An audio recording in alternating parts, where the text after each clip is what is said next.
I have been recording these classes, and I promise I will get these online. So if you missed a week and wanted to go back and watch one, I've had a couple people ask about that. I'm just slow to get it done. So I promise that will happen relatively soon. I can't promise this week, but at some point we'll get this class online on the YouTube playlist. So we are now, thanks to the snow day, another week behind. So I told you I worked some flexibility into my schedule, knowing that just things happen. So things have happened, and so nevertheless we're now at week 6, and we're going to talk today about being ready to make a defense. So as part of having a faith that is resilient to withstand challenges, is like when those challenges come, how do I think? What do I say? What is my mindset? Where do I stand in my beliefs? Do I know what I believe, and am I able to communicate that not only to others, but how do I communicate that to myself, to remind myself, to reassure myself in these difficult times and facing these challenges that we run across in our world? And so if you've got your Bibles, 1 Peter chapter 3 is going to be kind of where we're parked today. I'll reference a few other scriptures sort of as we go and read to you a little bit out of the book of Matthew as one example of what we're talking about. But 1 Peter chapter 3 will be where you'll want to be open to today. And so sort of where we stand in the grand scheme of things on this class. Remember, I talked about before we started the last class, I put the dashed line in there, sort of a shift between talking about just some conceptual things and understanding spiritual warfare and understanding some things that we need to know about using the spiritual weapons that God has given us through the power of His Spirit into some more practical sort of lifestyle things, some spiritual discipline type things, some mindset type discussions. And so we spent a lot of time on holiness, and now we're going to move into this idea of being ready with a defense, ready with your reasoning for your beliefs and knowing why you believe what you believe. We're going to get into Christian community next week, and then what's going to get, unfortunately, probably mostly pinched out is this idea of being a disciple maker, going on offense, doing something active with your faith to practice it out in the world, leading others to faith. So what's the old saying? If you want to learn something really well, teach it, right? So that's the idea of making disciples and increasing our faith, is your faith now becomes real because it's being used out in the real world to guide others to faith. And so we'll get to as much of that as we can next Sunday, trying to squeeze a couple things in together, but eventually in the coming year there will be a separate class on discipleship. We'll see how that gets organized and where that's going to land. So if I don't get to that, more material will be coming out. I know Jeff is planning some sermon material around discipleship in the coming year. So this won't be your only opportunity to hear about this topic, as we try to make this obviously a very core value at CV, is about being a disciple who makes disciples. So before we get to 1 Peter 3, I want to go through a story. And it's out of Matthew chapter 26. If you want to keep your thumb in 1 Peter and follow along, you're welcome to. But otherwise, I will just read this story to you.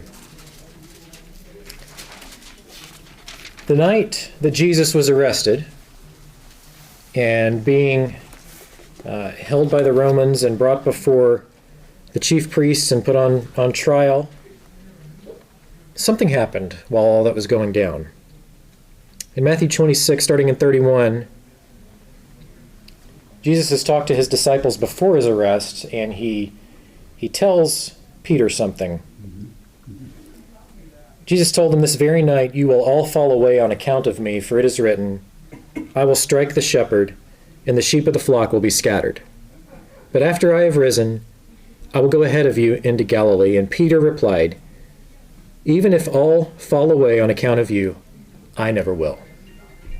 Bold claim, bold statement of faith, right? Verse 34, "Truly I tell you," Jesus answered, "this very night before the rooster crows, you will disown me 3 times. But Peter declared, "Even if I have to die with you, I will never disown you." And all the other disciples said the same. Remember, we pick out Peter on this. All the disciples said that they would do this, right? But Peter takes a starring role in what's about to happen. Look down at verse 69. Now that Jesus is before the Sanhedrin, we're out in the courts, outside, and Peter is sitting out there. In verse 69, a servant girl came to him, You also were with Jesus of Galilee, she said, but he denied it before them all. I don't know what you're talking about, he said. Then he went out to the gateway where another servant girl saw him and said to the people there, This fellow is with Jesus of Nazareth. He denied it again, this time with an oath. I don't know the man. After a little while, those standing there went up to Peter and said, Surely you're one of them. Your accent gives you away. Peter sounded like the backwater Galilean that he was, remember? Then he began to call down curses, and he swore to them, I don't know the man. And immediately a rooster crowed. Then Peter remembered the word Jesus had spoken. Before the rooster crows, you will disown me 3 times. And he went outside and wept bitterly. Story that I'm sure most of us have heard before, Peter's denial of Jesus. In this moment, Peter had an opportunity, or was given in the situation here, you know Jesus, don't you? And he froze.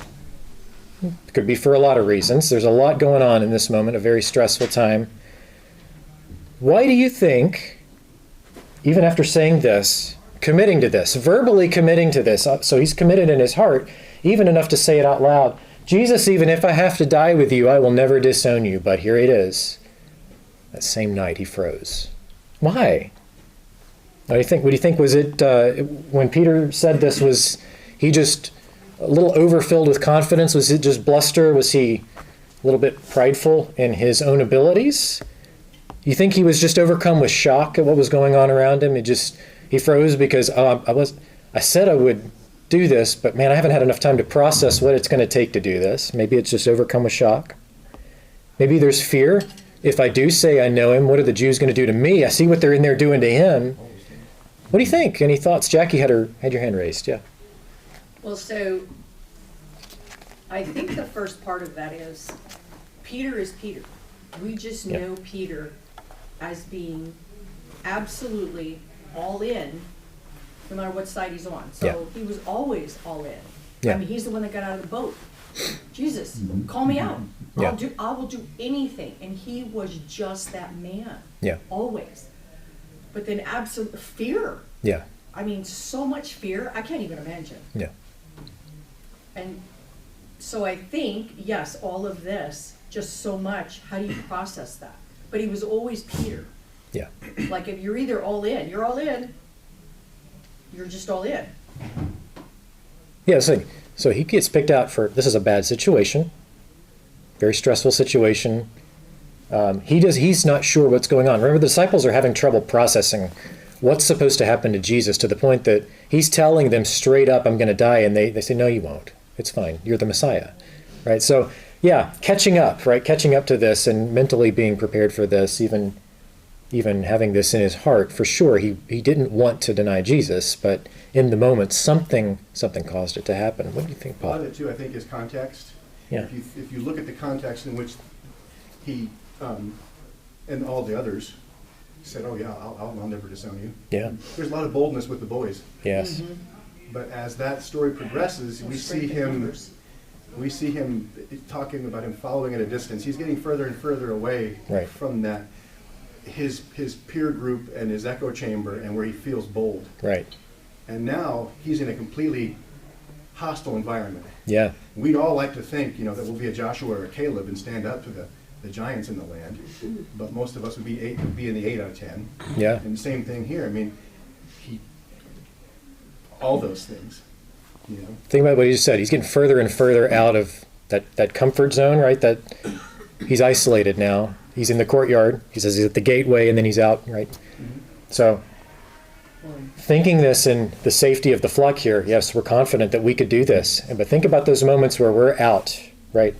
I don't have you all around me, and yet somebody's calling on me in a moment, calling me out on my faith. What do I say, right? That's the situation Peter found himself in. If you've ever been there, it's like, So, think about this. Why do we freeze up? Assuming that we do, right? Sometimes we have those moments, right? Have you ever been given an opportunity to speak about your faith, or confronted with a moment to defend it, and you chose not to take it? You chose to say, I'm going to sit this one out. We've all had those moments, right? I want you to think about maybe what one of those moments might have been for you. And what do you think? What do you think leads us to not speak up? Leads us to just say, "I'm going to sit this one out." There's a lot of things that might go through our minds. Might think to ourselves, I just don't think I know enough about this issue to speak up and sound intelligent about it. I don't know enough about the Bible yet. I don't know enough about, what I should know about this subject to be informed, to have this conversation. Or maybe think, if it's somebody you know and they're asking you questions, well, now's not the right time. Maybe I'll just do this later. We're not guaranteed that another opportunity will come about, but we think, yeah, I'll do this next time. Now's not the right time. Or what about this? What if they think I'm crazy? What if I say what I believe and they think I'm a fool, or they think worse, like I'm, evil, hateful? Any of those. What if they think I'm fill in the blank? Or, I'm not going to stand up. I'm hopelessly outnumbered here. If I speak up, all of these people around me are I know they're going to fire back, and I'm going to get, I'm self-doubt, lack of preparation. Self-doubt and lack of preparation. Some of that is right in our own minds thinking, I don't know enough, right? Or I doubt that I can say the words that I need to say. That's a powerful one. Yeah, then you also have that lack of faith because you're not trusting enough to let the words flow as he's given them to you to say to them. Yeah, that's the thing. When we say this, if we've been a Christian for any number of years and we say, I don't think I know enough to answer this question, well, you probably know more than you think. If you start to have the conversation, you realize, oh, I do know these things that I've read and I've studied, these things that I've heard Jeff preach from the pulpit, these things I've heard in Bible class that have piled on over the years. They're in there, and maybe I haven't put them all together. There's lots of reasons why we might freeze up. I'll share with you a story when I froze up. And this one haunts me to this day because it's this exact moment we're talking about with Peter. You're sort of in an isolated moment, surrounded by people who are on the opposite side, and yet this is a moment where somebody of faith has an opportunity to step in and say something. And like I said, this one still haunts me. I still think back to what should I have done differently here. But it was while I was in graduate school. It was actually before we got married. I don't even know if you know this story. My wife's in the back today, so her class has got 0 today. Yeah. So this is the year where I was there before we got married. We were married the start of my second year of grad school. And one of the guys that I taught a lab with, one of the other grad students in the department, invited me over with a group of them on the 5th of November for Guy Fawkes night to watch V for Vendetta with the group. I was like, yeah, that sounds like fun. And it was like a mile down the road from my apartment. So I could just literally just walk there. And we watched the movie. It's a rough movie anyway. I can't say I'm endorsing that for your entertainment purposes, but and then they had somebody had made a little straw effigy of Guy Fawkes to go burn in the driveway. They do whatever the British people do on bonfire night. You can look that up, what the story behind that is. And then we all went back in, and we just all were sitting around talking, and the conversation got to Christianity and faith. And now this is the Department of Geology, so there weren't very many Christians there committing their lives to science, right?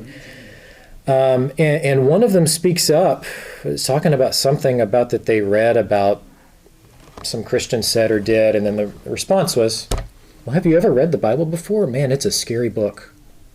God was just constantly killing people, and anybody that didn't agree with him, and innocent people and children. Like it was terrible. Like, I don't understand how anybody could ever want to be part of that faith. And you see what people in the church have done in these other places, these awful crimes against children and things. When that was raging in the Catholic Church, hot topic of conversation. And so just left and right, all of them. Like, sitting here thinking to myself, what have I gotten myself into? How do I even join this conversation? And I decided not to. I just sat there and I let it go. In the interest of self-preservation is what my thought process was. I'm hopelessly outnumbered here. What if they think I'm crazy? Yeah, now isn't the right time. We all have moments like that. Maybe you've had something like that happened to you. But here's the deal. The same guy that we just read about in Matthew, you've already marked a chapter in one of the letters that he wrote. We're going to read what Peter says. Now that some time has passed, right? He's had the conversation with Jesus. He's been restored back into it's the conversation of, do you love me, feed my sheep, right? Repeated 3 times. 3 times of penance for the 3 times that he denied. And Peter has had some maturing. Life has happened. He's seen and been part of some very powerful things. You read the book of Acts and see what Peter and John and the other disciples were doing in the early church. And Peter now has some instructions. Learn from what I've done. Here's what I would instruct you to do. 15 and 16 are our focus. I'm going to start reading in 13, and then I've got a section of it on the screen. Who is going to harm you if you are eager to do good? But even if you should suffer for what is right, or for righteousness' sake, you will be blessed. Have no fear of them, nor be troubled, but in your hearts honor Christ the Lord as holy, always being prepared to make a defense to anyone who asks you for a reason for the hope that is in you. Yet do it with gentleness and respect, having a good conscience, so that when you are slandered, those who revile your good behavior in Christ may be put to shame. For it is better to suffer for doing good, if that should be God's will, than for doing evil. So it sounds like Peter learned something from that encounter, from that moment of weakness. He learned some things that I think we can take away as we are trying to apply this concept to our faith, to be more resilient in these moments, to not let the challenges take over us, and instead we can be ready, armed with what God has given us through his word, to stand up against those challenges and maybe take back some ground in these moments where we've maybe given it up before. So exactly what Peter is talking about here doing. So let's look at a few different phrases out of these verses. I've got 4 of these, and then if we have time left over, a little something for us extra to talk about today. So phrase number 1, always being prepared to make a defense. The word a defense here, there's a Greek word, apologia. I have no idea about pronunciation. Sounds close enough. We get from this word the term apologetics. You've probably heard that phrase before. That's a word where you think about apologetics, we can have some different reactions to that. Some of us get really excited when we hear that word. Some of us get a little scared when we hear that word. Some of us are a little puzzled by even what it is. But simply, this is a great definition. Answers in Genesis. We were just talking about Ken Ham 5 minutes before class, right, Paul? Defines it like this, and I think this is a great way to put it. The study and practice of giving answers for the reasonableness, so why it makes sense to believe what we believe, and the truth, just why it's true, of the Christian faith. And in the same article where they were giving this definition, there was a sentence further down that I liked that's worth our consideration today. We can shoot down arguments and offer reasons for our beliefs, right? At its core, that would be just arguing for true or false, right or wrong. But there's more to it that Peter was alluding to in this verse. But if we don't lead people to the soul-saving gospel of Jesus Christ, we have not successfully defended the faith. What's that saying, right, is it's not about winning an argument. That's not what this is ever about. Making a defense and being prepared to answer isn't so that you can get done with the conversation and say, yeah, haha, I'm right, and you're wrong. It's for a purpose, to lead them to Christ. There's another definition I saw in sort of in the same lines out of gotquestions.org. Christian apologetics is simply presenting a reasonable defense of the Christian faith and truth to those who disagree, right? Target audience is, who are we trying to lead to the truth? Who are we trying to convince? So, no. They say not every Christian needs to be an expert in apologetics, as far as making the arguments and how to debate, those sorts of things. But every Christian, though, should know what he believes, why he believes it, how to share it with others, and how to defend it against lies and attacks. That's what we're after. That's what we're after. We don't have to be an expert in debate tactics. We don't have to know all the sources of of material to point people back to for why this or that argument it is what it is, and the logic and all of that behind it. But knowing what we believe, why we believe it, and how to share it, those are some acquired skills that don't come naturally to us. This takes some thought. And that's where we get to this word prepared. Prepared is an important part of this. We don't just come up out of the water of baptism and I got it all, and I'm ready to go, and I can light the world on fire for Christ, right? There's a growth process here in a lot of ways. Preparation happens on a few different levels too. And so, of course, being prepared, we're studying, we're obtaining knowledge. There is an intellectual side to this about spending the time to read and understand and learn. But being prepared is not just knowing the information, right? Being prepared is also learning how to put that knowledge into words that other people can understand and relate to. That's a different sort of skill. Being prepared is also this: recognizing the opportunities and being prepared to say the words when the time comes. Again, a whole other skill set. So think about these three different levels of what it means to be prepared. Knowing it, being able to put it into words, even though you know it in your head, and then being prepared to say it when the time comes. And so, let me ask your opinion. Where do you think we struggle the most with this as Christians? What would you think in your own life? It may be different for some of us. I think anybody sitting in this class has probably got the first two down for the most part. Obviously, there's an art to debate and explaining things in a way that makes sense. And I always marvel at people that can just bring things down to nuts and bolts and make it seem so simple. Yeah. But I would say the third one, really. And I think that comes with, number one, you got to make sure that, as the sermon was, that you're with God, and that you're striving to walk in the light, and that you're striving to stay in step with the Spirit, because the Spirit will convict you. And that's been my experience, because I'm guilty of both. I've kept silent, and I think, well, maybe my silence will speak. Well, no, your silence is yellow. Yeah. It's not going. Right. You know.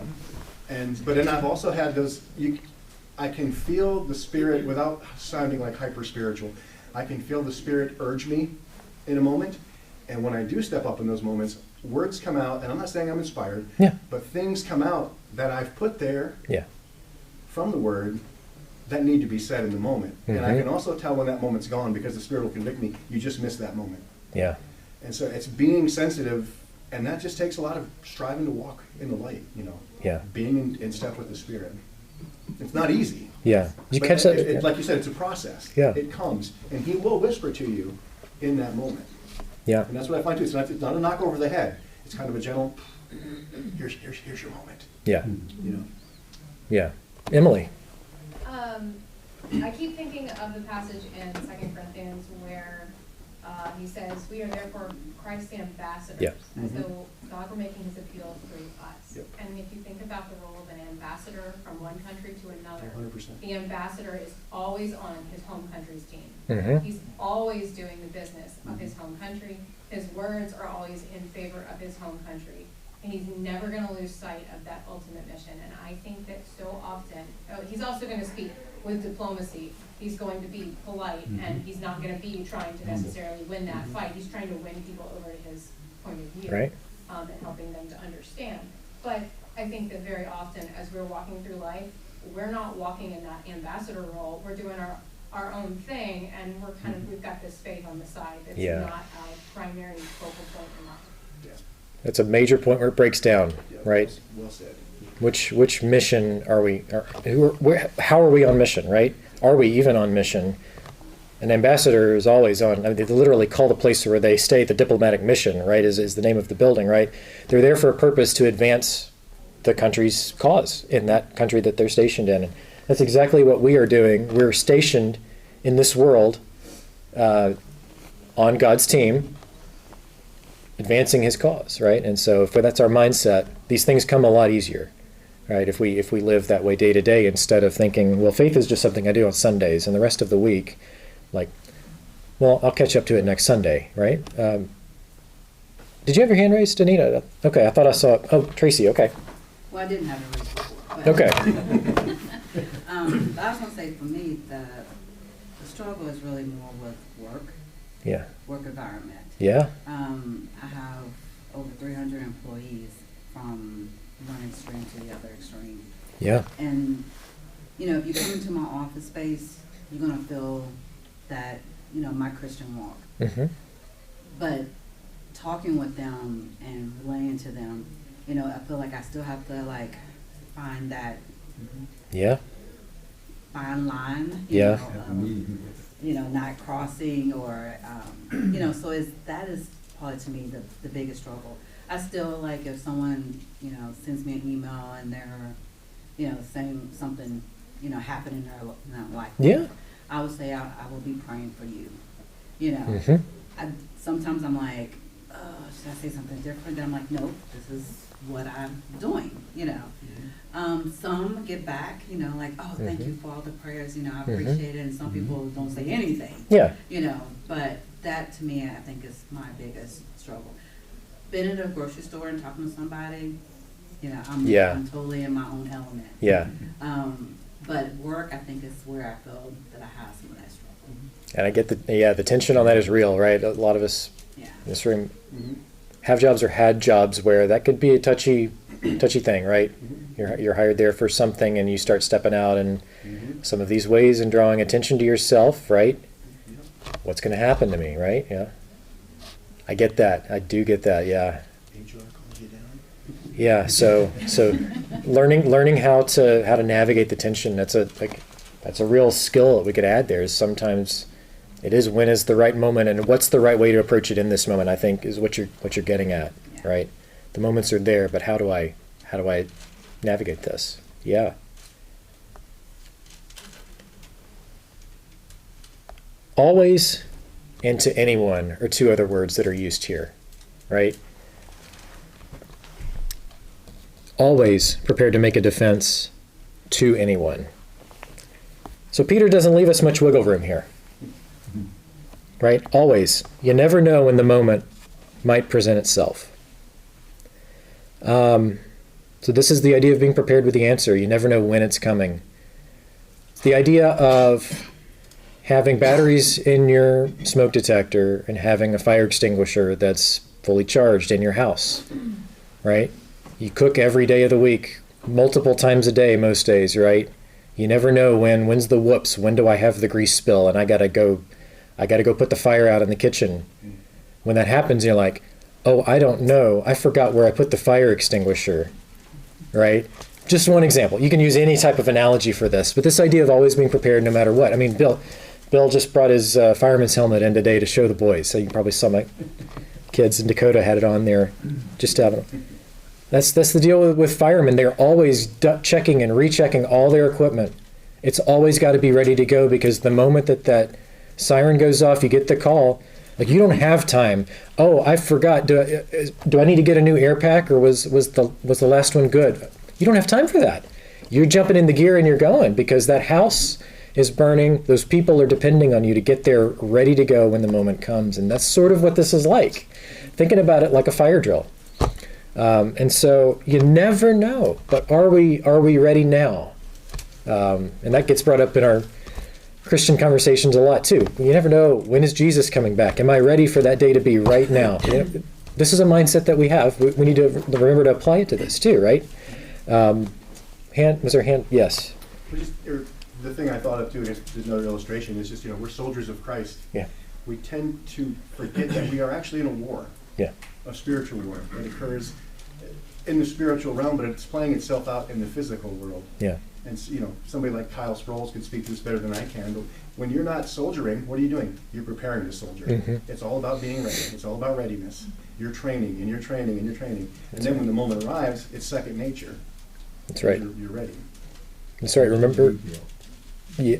Was that the attention to detail? Attention to detail, right? That's one thing that the military taught me, and it pounded into my mind so that it became second nature. It became just like Paul was saying, became automatic to always prepare and have your mindset on things that you need or things that you're going to do, and have that stuff prepared like your ducks in a row. Right. And so we can get lulled to sleep with this. If, say, a couple weeks go by and I don't have to talk about my faith in detail to anybody, it's like, well, I get a little bit rusty on this. This is why our Bible reading habits are important. Our prayer life is so important to stay connected with God. All of the spiritual disciplines that we talk about that we do, that's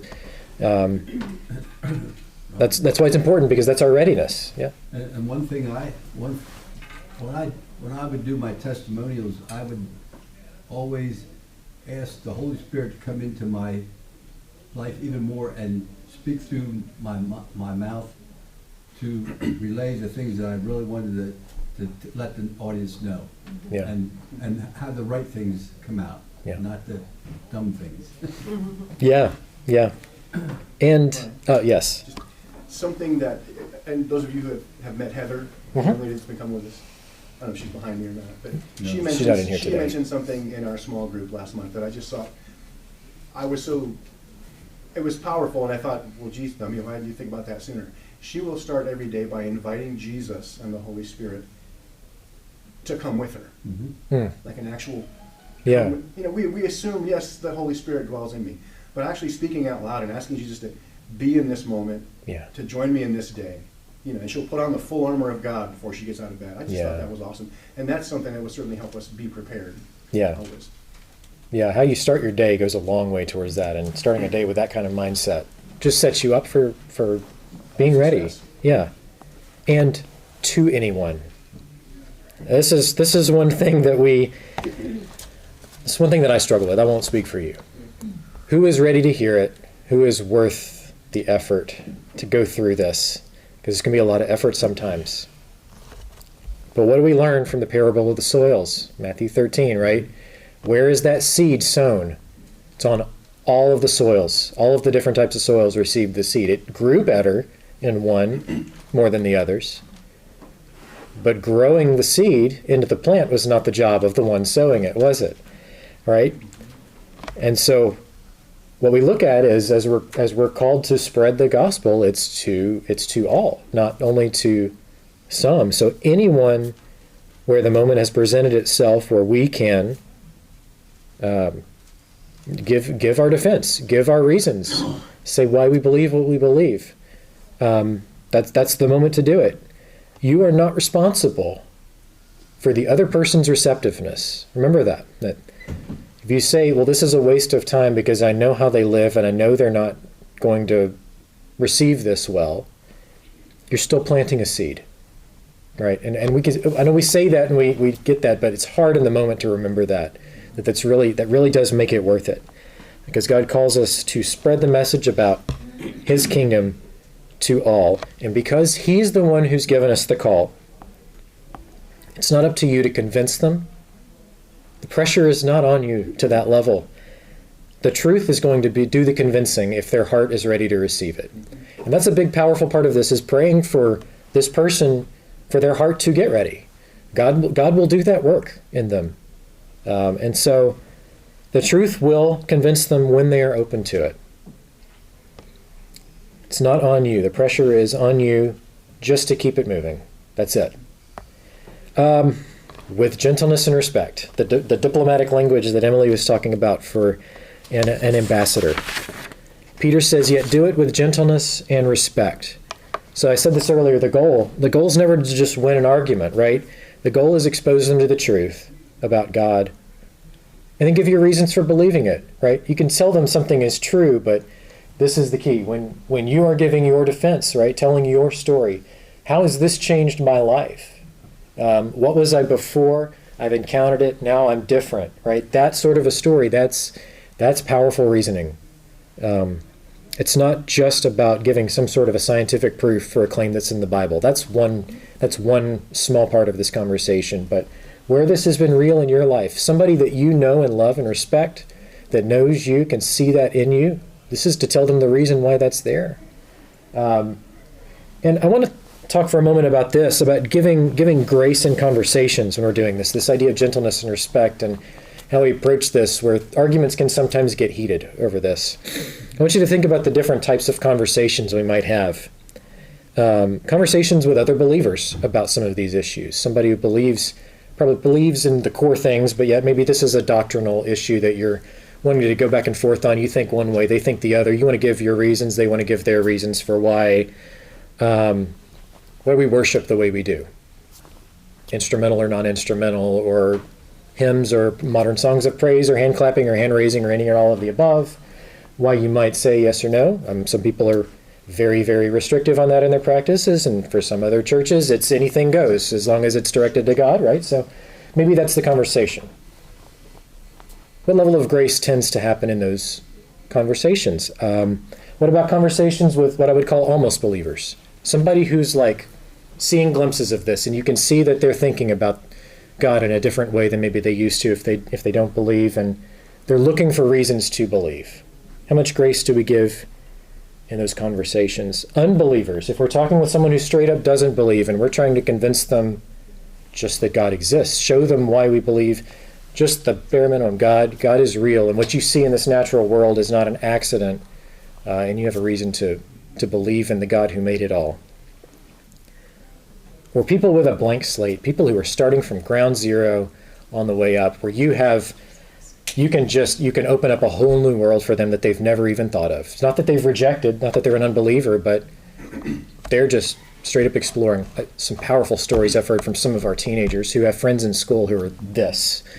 There's this Gen Alpha that's coming up that's been raised by millennials like us that, we were talking about this earlier too. What is about 30% or so of America is consistently church going, and that's probably a liberal estimate of that. It could be, if you talk about every week or 3 weeks out of the month, or those numbers start to shrink, right?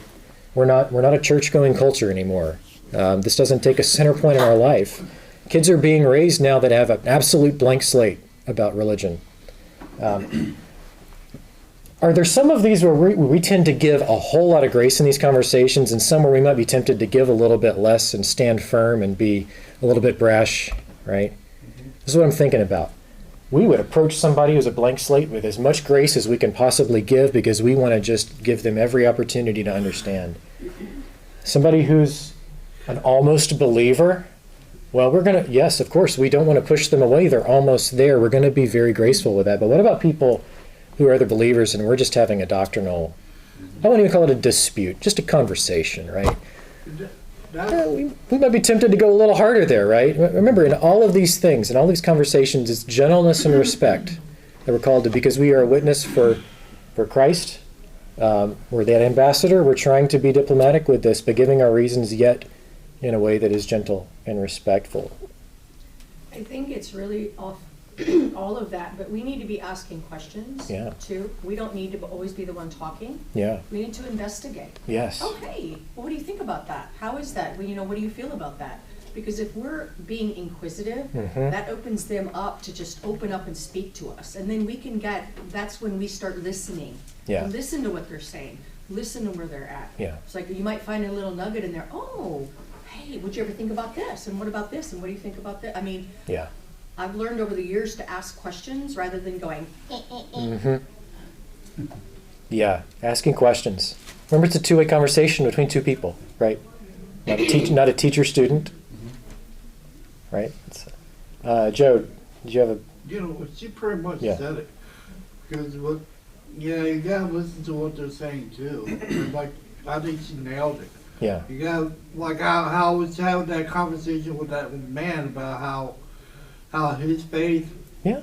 and our faith are different. Yeah. You gotta, she pretty much nailed it. You gotta Yeah. listen for those little nuggets that this is what mine says, Right. but yours says something else. So, yeah, she pretty much nailed it. That's what I was going. Okay.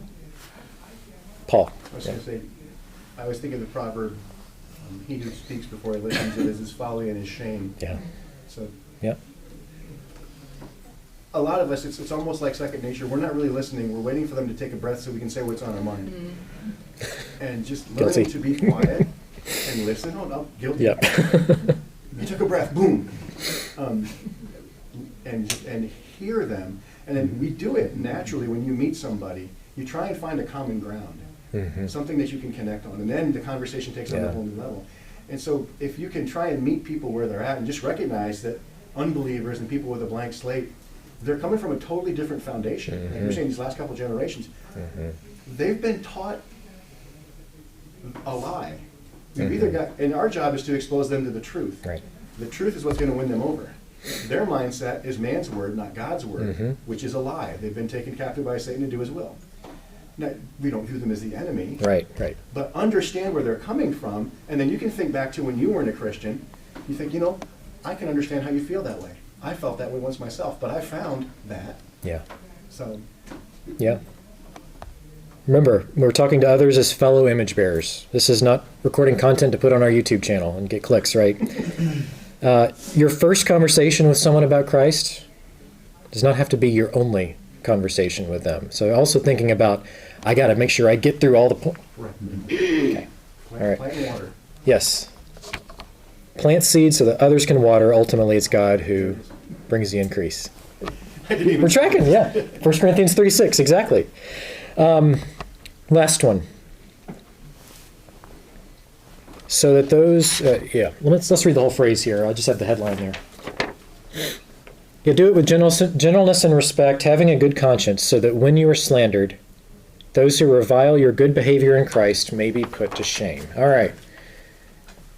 Best summary that I read of this, and better than I could put it into words. David Guzik, he writes, he's got a commentary he wrote called The Enduring Word. This is freely available online. Says it this way: our good conduct, when our good is returned with evil, will prove others wrong in their opinions about us, and it will make them ashamed for speaking against our godly lives. That's really what it boils down to. Right? We're not out to shame people. This doesn't mean we're out to shame people who disbelieve. Shame on you for belief. It's not what putting them to shame is, right? But rather it's the way we respond when we face hostility, right? This is another form of apologetic defense. It's doing it without words, right? But still, the fact that you can receive, even in some cases, vitriol for your beliefs, hatefulness for your beliefs, and still stand in love and gentleness and respect for somebody else. That's proof that it really is real to you, because you're willing to take that.